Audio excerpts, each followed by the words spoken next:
studi yang akan dibahas oleh kelompok kami yaitu satu definisi pendapatan, dua pengukuran kemampuan pendapatan, yang ketiga pendapatan individual. Yang pertama yaitu definisi pendapatan. Pendapatan adalah arus masuk kotor dari manfaat ekonomi yang timbul dari aktivitas normal dan tiba selama satu periode jika kapasitas itu mengakibatkan kenaikan aktivitas yang berasal dari kontribusi penanaman modal oleh DS maka berdasarkan revisi 2010. Pembahasan yang kedua yaitu pengukuran dan pengakuan pendapatan. Nah, di sini pengukuran yaitu pendapatan yang juga dengan nilai wajar atau imbalan yang diterima dapat diterima.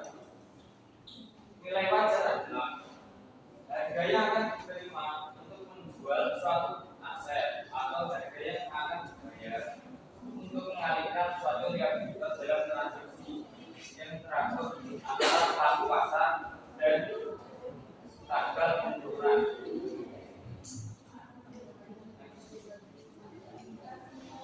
Nah, di sini saya akan menjelaskan contoh penjualan dengan diskon.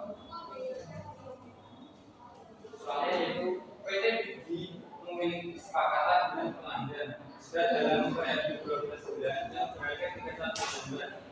Mereka membeli barang dengan paling sedikit senilai 100 juta. Maka mereka menerima diskon 2% sejak 1 Januari sampai ke 30 Bulan. Mereka telah menjual kepada pelanggan senilai 90 juta. Diperkirakan pada akhir Desember nanti penjualan akan mencapai lebih dari 100 juta. Yang ditanya yaitu berapa pendapat yang harus diakui oleh PT Budi. Nah, PT Budi harus mengambil pendapatan setelah diskon 20% dari 90 sehingga mendapatkan diakui sekitar 88. Sebenarnya yaitu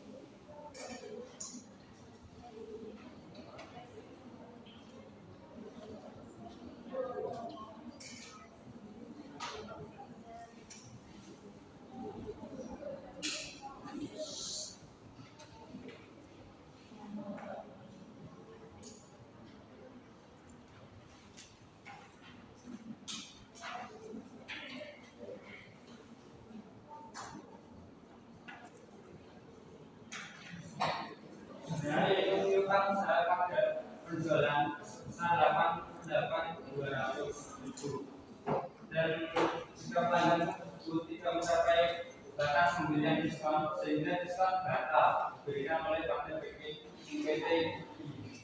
mencatat yaitu kan tadi 90 juta itu diperoleh dari nilai ini, terus pendapatannya itu sebesar 88.200.000 dan tidak diambil itu 1.800.000 itu diambil diperoleh dari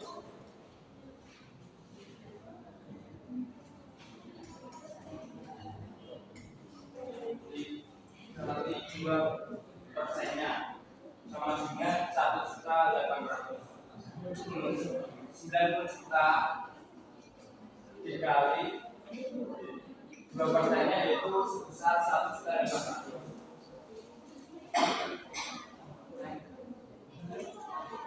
Nah, contoh kedua yaitu contoh penjualan dan pembayaran tertunda.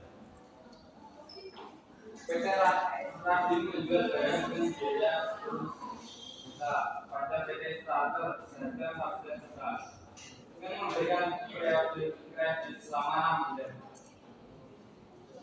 Untuk penjualan yang dilakukan secara tunai untuk jenis barang yang sama pada Radin menggunakan harga tunai sebesar 12 juta.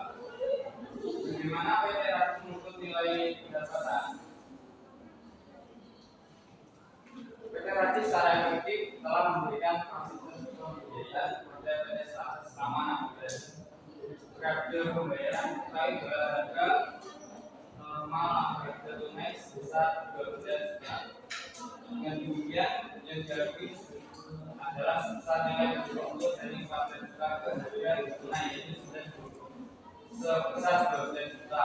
Selisih antara nominalnya kan tapi bilangnya 14 juta, terus penjualan 12 juta, yaitu selisihnya 14 dan 12 yaitu 2 juta ini. Terus setiap akhir bulan kan tadi 6 bulannya itu mulai dari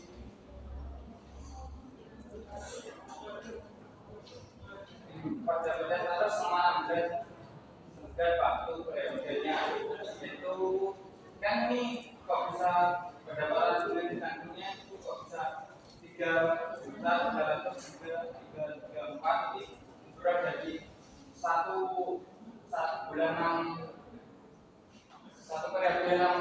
bulan ini dikali 200.000 itu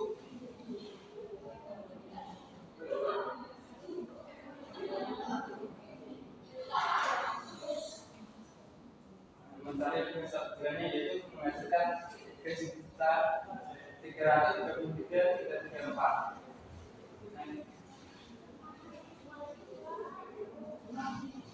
Ini adalah contoh penjualan dan pembayaran.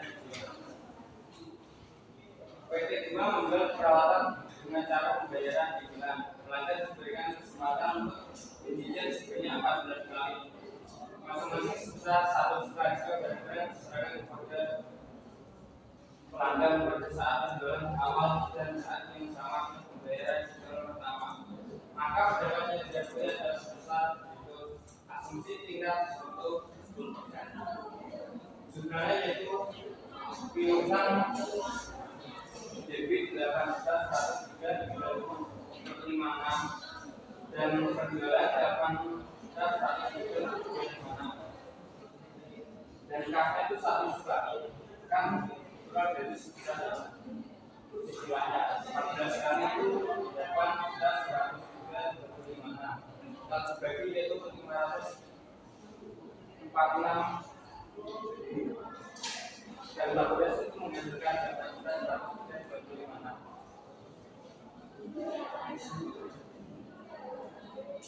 Nah ini contoh perhitungan tabel cicilan dengan metode efektif bisa dilihat sendiri.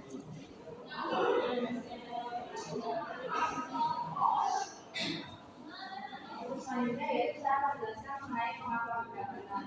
Mengacu pada kerangka dasar penyajian laporan keuangan, pendapatan diakui kita bisa memungkinkan bahwa manfaat ekonomi akan mengalir ke dalam perusahaan dan yang manfaat tersebut dapat diukur dengan anggaran. Jadi apa yang membedakan pendapatan dengan penghasilan itu? Pendapatan itu adalah bagian dari penghasilan. Jadi penghasilan itu bisa terdiri dari pendapatan dan juga keuntungan. Yang mana pendapatan itu diperoleh dari aktivitas operasional perusahaan, misalnya dengan kegiatan penjualan jasa, penjualan barang, kemudian pendapatan dari jual dan sebagainya. Kalau keuntungan itu adalah kenaikan manfaat ekonomi. Jadi misalnya kalau kita mendapatkan keuntungan misalnya selisih harga saham, dan itu sudah bisa diakui sebagai keuntungan.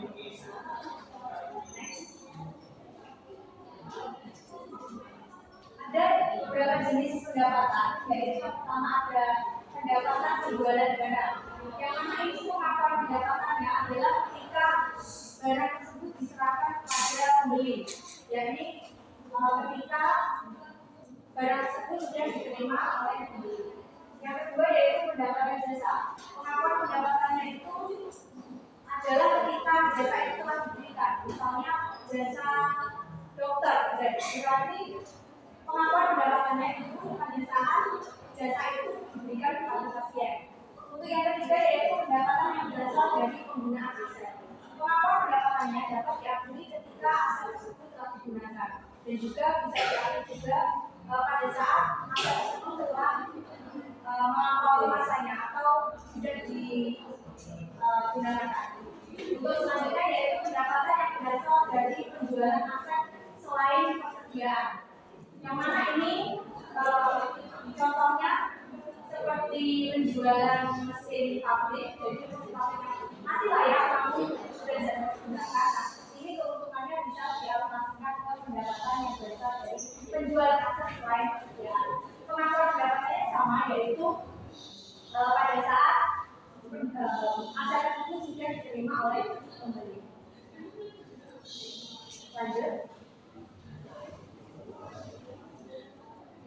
Itu adalah kondisi-kondisi umum di mana yang saya jelaskan adalah kondisi-kondisi umum yang mana pendapatan itu bisa diakui. Namun ada beberapa kondisi yang tidak umum, itu pendapatan itu diakui sebelum atau sesudah penyerahan jasa. Jadi tidak pada saat penyerahan jasa itu diakui, tapi tidak, tapi sebelum atau sesudahnya. Misalnya yang pertama, ini pengakuan pendapatan sebelum penyerahan barang dan jasa. Ini contohnya yaitu misalnya ada sebuah gedung yang mana gedung itu sudah siap untuk dijual atau digunakan, namun oleh pembeli itu diklaim bahwa ini saya beli dulu, tapi tidak segera saya gunakan. Maka oleh perusahaan yang menjual gedung tersebut itu sudah bisa diakui sebagai pendapatan. Yang kedua yaitu pengakuan pendapatan pada saat barang atau jasa selesai sebelum diserahkan kepada pembeli. Nah, ini contohnya misalnya kita memesan apa? Contohnya baju misalnya yang sudah ada di toko persediaannya. Tapi ini belum waktunya kebagian seragam. Nah, itu nanti dibagikan barangnya ini sudah siap, siap didistribusikan, namun belum diserahkan kepada pembeli. Nah, ini juga sudah bisa diklaim sebagai pengakuan pendapatan. Untuk yang ketiga yaitu pengakuan pendapatan setelah penyerahan barang dan jasa. Ini contohnya seperti instalasi wifi atau mungkin penjualan-penjualan yang ada pengajuan. Jadi selain membeli barang, kita juga memiliki tanggung jawab untuk menyelesaikannya sampai akhir sampai diterima dengan baik oleh pembeli. Jadi pengakuan pendapatannya itu setelah penyerahan barang dan jasa. Lanjut. Ini ada contoh ilustrasi. PT Abadi menjual beberapa peralatan dengan harga tunai senilai 10 juta untuk peralatannya saja, atau 13 juta termasuk jasa peralatan tersebut selama 2 tahun. Dalam kasus ini, PT Abadi akan mengakui pendapatan dari penjualan barang sebesar 10 juta dan pada saat PT Abadi akan mengakui pendapatan dari penjualan barang sebesar 10 juta pada saat penyerahan barang. Sedangkan 3 juta akan diakui selama 2 tahun sebagai pendapatan jasa. Maka dapat kita lihat nominal pada saat penjualan awal yaitu kas 13 juta, di kredit penjualan peralatan sebesar 10 juta dan pendapatan jasa ditangguhkan sebesar 3 juta. Pendapatan jasa ditangguhkan ini adalah untuk mengklaim jasa perawatan selama 2 tahun. Ini kan belum digunakan, jadi ibaratnya masih ditangguhkan. Kemudian pada saat juga pengakuan pendapatan jasa. Nah, ini setelah misalnya seperti instalasi web tadi, kita sudah menjual webnya sekitar 10 juta. Kemudian kita memasangkan web tersebut sampai rata sampai bisa digunakan. Nah, ini kita baru kita akui pendapatan jasanya. Pendapatan jasa ditambahkan sebesar 3 juta. Kreditnya baru diakui untuk pendapatan sesungguhnya, yaitu pendapatan jasa perawatan sebesar 3 juta.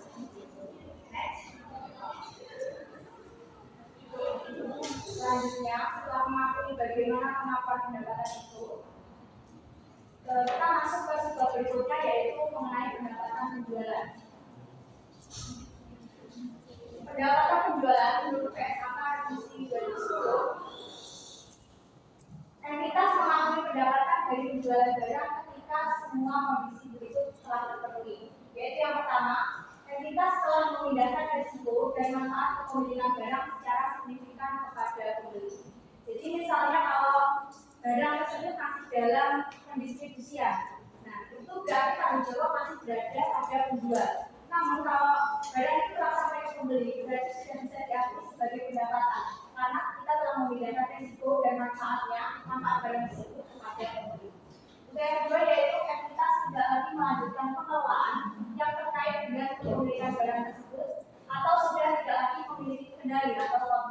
yang efektif atas barang yang dijual.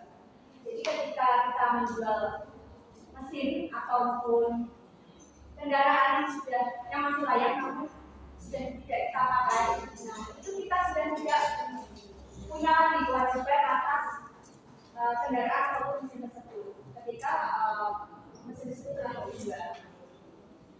Yang ketiga yaitu jumlah pendapatan dapat diatur secara andal. Nah, maksud di sini adalah ketika pendapatan itu bisa diukur dengan nilai uang.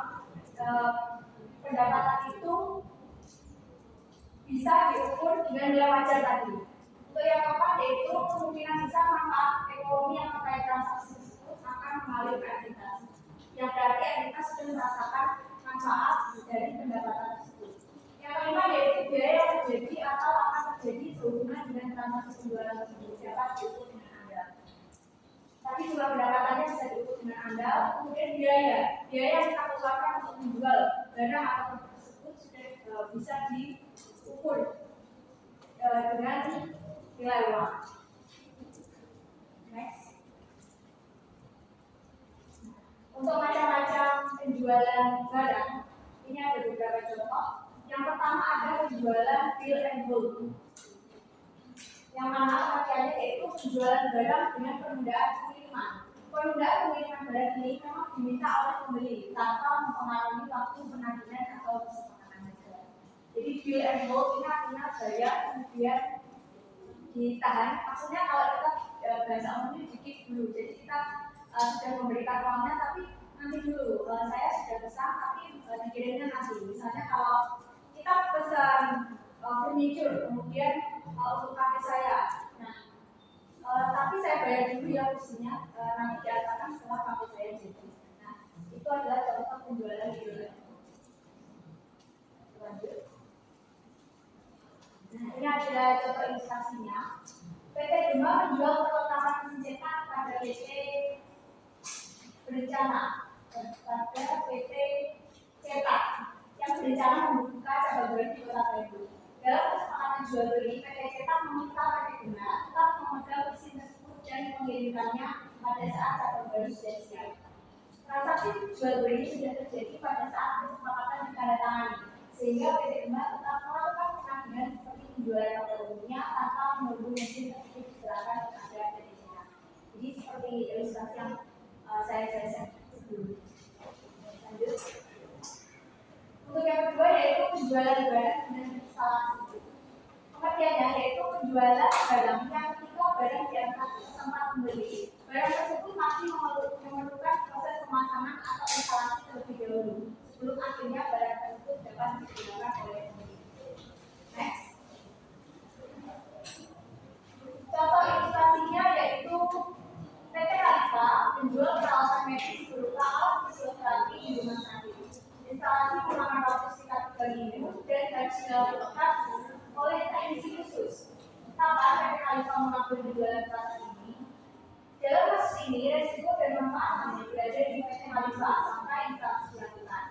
Jadi kan peralatan medis ini kan ada instalasi. Jadi ketika PT Khalifa menjual peralatan medisnya, itu tanggung jawabnya masih berada pada PT Khalifa karena peralatan medis tersebut belum terpasang atau belum melakukan instalasi pada PT yang membeli tersebut. Dengan demikian, tidak ada pendapatan penjualan yang diakui terkait penjualan pada saat peralatan diantar ke pembeli, namun baru dapat diakui setelah instalasi berakhir.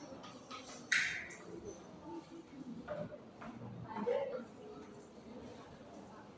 Untuk selanjutnya ada penjualan dengan pembayaran di muka. Pembayaran yang diterima di muka sebelum barang diserahkan dan tidak dapat diakui sebagai pendapatan. Nah ini biasanya kita menyebutnya DP. Jadi kita bayar di muka, yang mana itu bukan sebagai pendapatan, tapi kita akui sebagai pendapatan diterima di muka. Yang mana itu adalah hutang yang belum atau kewajiban yang belum kita selesaikan pada pembeli. Jadi walaupun namanya pendapatan diterima di muka, namun itu sifatnya masih hutang. Next. Nah, ini contoh ilustrasinya, yaitu sebuah perusahaan mebel memproduksi dan menjual furniture. Karena pilihan warna dan jenis cat diserahkan kepada konsumen, maka perusahaan itu mensyaratkan konsumen membayar uang muka pada saat pemesanan. Nah, maka jumlahnya yang kita lihat untuk mengakui pendapatan diterima kedua, maka kas didebit sebesar nominal venture, kemudian kredit pendapatan diterima juga. Setelah barang tersebut jadi dan didistribusikan ke konsumen, ini kita baru tahu pendapatannya, yaitu pendapatan diterima di muka debit yang artinya mengurangi hutang, kemudian pendapatan penjualan di kredit yang artinya menambah pendapatan kita sebesar nilai furniture.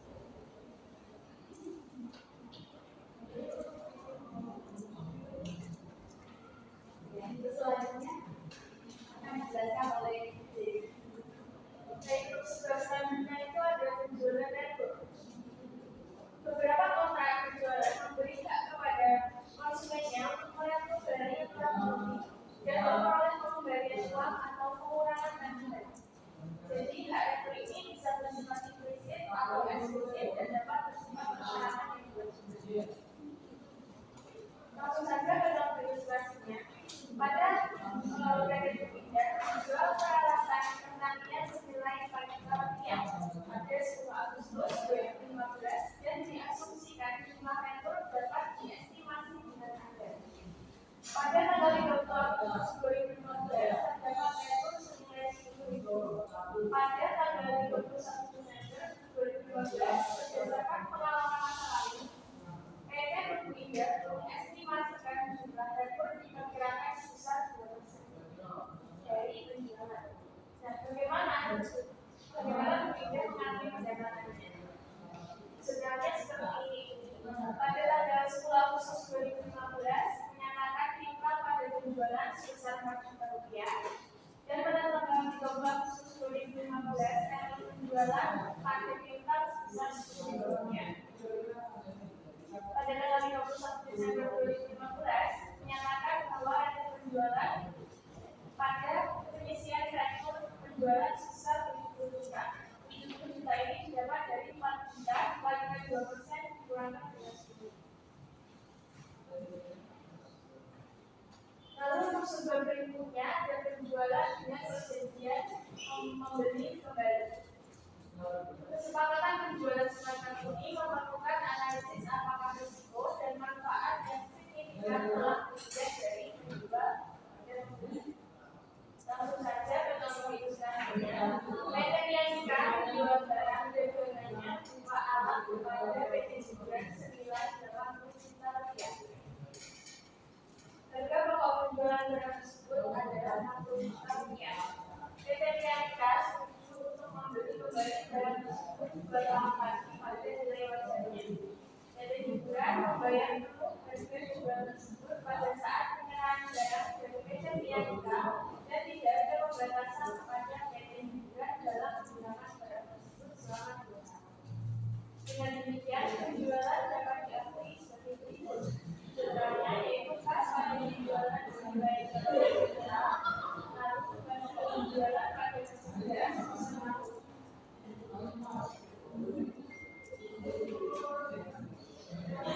berikutnya ada penjualan menggunakan agen.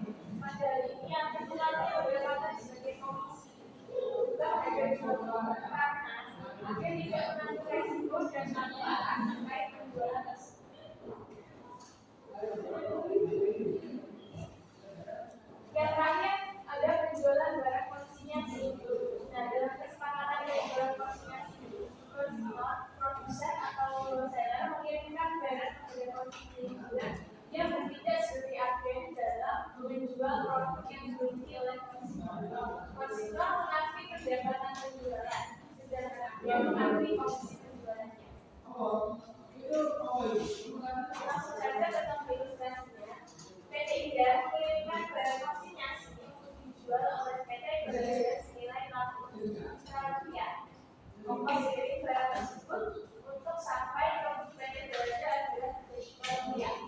Sampai akhir periode diketahui bahwa 60% dari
penyesuaian operasional.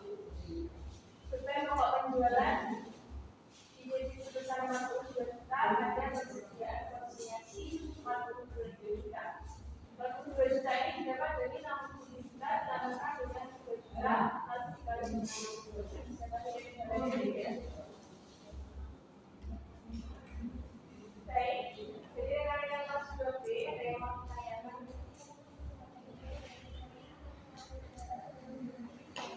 Silakan bagi yang ingin bertanya.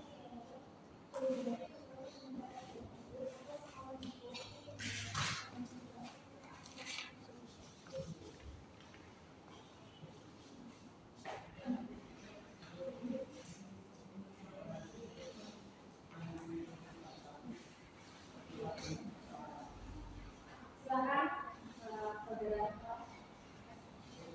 Sebelumnya perkenalkan nama saya dari SM14.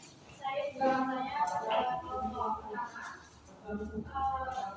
Saya punya sebuah contoh soal, yaitu pada tanggal 1 Oktober 2022, PT Lestari Jaya menjual peralatan pabriknya senilai 6 juta rupiah dan diasumsikan jumlah retur dapat diestimasi dengan ada. Lalu pada tanggal 31 Oktober 2022 terdapat retur senilai 20.000 rupiah dan pada tanggal 31 Desember 2022 berdasarkan pengalaman masa lalu itu terdapat bahwa PT Lestari Jaya mengestimasikan jumlah retur diperkirakan sebesar 4% dari total penjualannya. Lalu yang saya tanyakan, bagaimana PT Lestari Jaya itu mengakui pendapatannya atau jurnalnya? Terima kasih. Selanjutnya,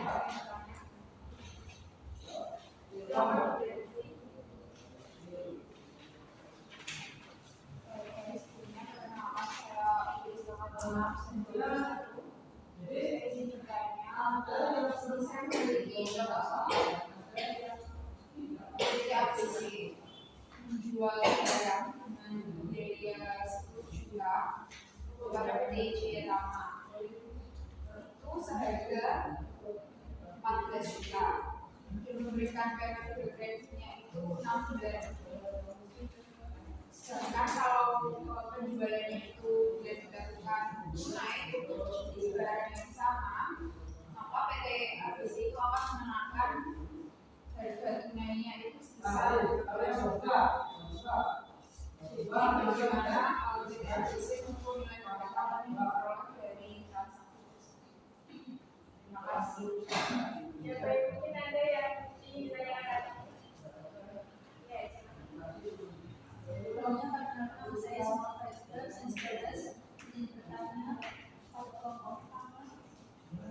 mengenai dari PT Jaya menjual beberapa peralatan dengan harga naik sebesar 15 juta rupiah dan bukan itu untuk peralatannya saja dan 18 juta rupiah termasuk dengan jasa peralatan dari peralatan tersebut selama 2 tahun. Dan dalam kasus ini PT Jaya mengakui pendapatan dari penjualannya sebesar 12 juta rupiah pada saat penyerahan barang. Sedangkan sebesar 3 juta rupiah akan diakui selama 2 tahun sebagai pendapatan jasa. Pertanyaan saya, bagaimana untuk PT Jaya mengakui pendapatannya atau jurnal? Mungkin ada yang ingin bertanya lagi.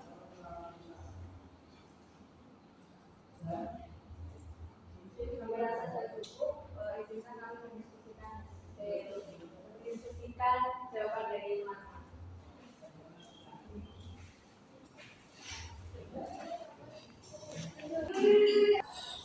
Baik teman-teman, setelah mendiskusikan jawabannya, kami akan menjelaskan jawaban dari pertanyaan teman-teman. Untuk yang pertama, ini saya akan menjawab pertanyaan dari Isma, yaitu soal mengenai PT Jaya. Yaitu diketahui PT Jaya menjual peralatan sebesar 15 juta, kemudian jasa perawatan selama 2 tahun sebesar 3 juta. Nah, untuk yang ditanyakan, bagaimana juga untuk mengetahui pendapatannya? Nah, jawabannya yaitu yang pertama kita harus mengakui pendapatan penjualan terlebih dahulu. Yang mana ini dengan cara kita kas sebesar 18 juta diperoleh dari pendapatan penjualan yaitu 15 juta dan pendapatan jasa perawatan yaitu sudah 3 juta. Kemudian dikredit pendapatan penjualan peralatan sebesar 15 juta dan pendapatan jasa yang ditanggung sebesar 3 juta. Seperti yang materi yang sudah kita bahas tadi yaitu pendapatan jasa ditanggung ini kenapa? Karena ini belum dilalui. Nah, setelah pendapatan jasa tersebut diperoleh atau sudah terpakai, maka pengakuan pendapatan jasa itu bisa dijurnal dengan pendapatan jasa ditangguhkan, pendapatan ditangguhkan di debit sebesar 3 juta dan pendapatan jasa perawatan ini diakui sebesar 3 juta. Terima kasih sudah dijelaskan. Baik, selanjutnya saya akan menjawab pertanyaan dari Bumi.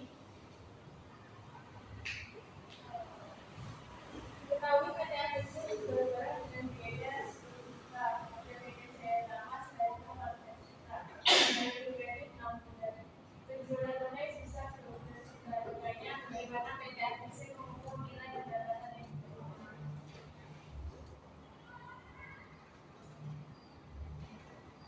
Pendapatan yang diakui sebesar 12 juta. Pendapatan yang diakui 12 juta sebesar foto. Lalu kita cari selisih antara nilai nominal 14 juta dikali dengan 12 juta menghasilkan 2 juta rupiah. Yang pertama kita cari dulu jurnal saat penjualan. Simpan 14 juta pada penjualan di kredit sebesar 12 juta dan pendapatan bunga ditambahkan sebesar 2 juta. Pendapatan bunga kali ini kita dari selisih antara dana 12 juta dikali dengan 12 juta. Lalu yang kedua kita cari jurnal saat mengalami pendapatan bunga aktual 6 bulan sekali. Pendapatan bunga 1 bulan di 6 bulan dikalikan 2 juta sama dengan 392.354. Lalu jurnalnya adalah pendapatan bunga yang ditangguhkan pada pendapatan bunga sebesar 393.300. Terima kasih. Saya akan menjawab pertanyaan yang pertama. Nanti kan diketahui ketemuan Pak Jaya KP itu 6 juta. Pada tanggal 1 Oktober 2022 neto senilai 220.000 dan jumlah neto diperkirakan 44%.